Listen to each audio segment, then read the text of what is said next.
Beetroot ഉപ്പിലിട്ടത് ഉണ്ടാക്കാൻ വേണ്ടിയിട്ട് ബീട്രൂട്ട് ഇതേ കനം കുറച്ച് നീളത്തിൽ അരിഞ്ഞെടുത്തിട്ടുണ്ട്. പിന്നെ പെട്ടെന്ന് കേടുവരാതിരിക്കാൻ വേണ്ടിയിട്ട് 1 ടീസ്പൂൺ കുരുമുളക് കൂടെ ചേർത്ത് കൊടുക്കുക. ഇത് കവർ ചെയ്യാൻ പാകത്തിനുള്ള വെള്ളം കൂടെ ചേർത്തിട്ട് ഇതേ 1 മിനിറ്റ് നേരം സ്റ്റൗവിൽ വെച്ചൊന്ന് തിളപ്പിച്ചെടുക്കുക. അതിനുശേഷം ബീട്രൂട്ട് ഇതിൽ നിന്നൊന്ന് കോരി മാറ്റി വെക്കുക.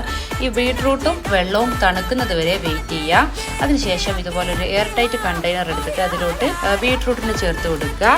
പിന്നെ അതിലേക്ക് ആവശ്യമായിട്ടുള്ള ഉപ്പും കൂടെ ചേർത്ത് കൊടുക്കുക. ഉപ്പ് കൂടാതെ ശ്രദ്ധിക്കണം. ആദ്യം അല്പം ചേർത്ത് കൊടുക്കുക. ടേസ്റ്റ് നോക്കിയിട്ട് നമുക്ക് ആവശ്യാനുസരണം അവസാനം ചേർക്കാവുന്നതാണ്. പിന്നെ അത് എരിവിന് ആവശ്യമായിട്ടുള്ള പച്ചമുളക് കൂടെ ചേർത്ത് കൊടുക്കുക. പിന്നെ അത് ഇത് തിളപ്പിച്ചെടുത്ത വെള്ളം തണുത്തതിന് ശേഷം അതും ചേർത്ത് കൊടുക്കുക. പിന്നെ പുളിക്ക് ആവശ്യമായിട്ടുള്ള വിനാഗിരി കൂടെ ചേർത്ത് കൊടുക്കുക. നന്നായിട്ടൊന്ന് ഇളക്കി മിക്സാക്കിയ ശേഷം ടേസ്റ്റ് നോക്കിയിട്ട് ഉപ്പ് കുറവുണ്ടെങ്കിൽ അല്പം കൂടെ ചേർത്ത് കൊടുക്കുക. ടൈറ്റ് ആക്കിയിട്ട് ക്ലോസ് ചെയ്ത ശേഷം നന്നായിട്ട് കുലുക്കി മിക്സ് ആക്കിയിട്ട് 3-4 ദിവസം കഴിഞ്ഞിട്ട് നമുക്കിതിനെ യൂസ് ചെയ്യാം. ഫ്രിഡ്ജിൽ വെച്ച് ഉപയോഗിക്കുന്നതായിരിക്കും ഒന്നുകൂടെ ടേസ്റ്റ് കിട്ടുന്നത്. ബൈ.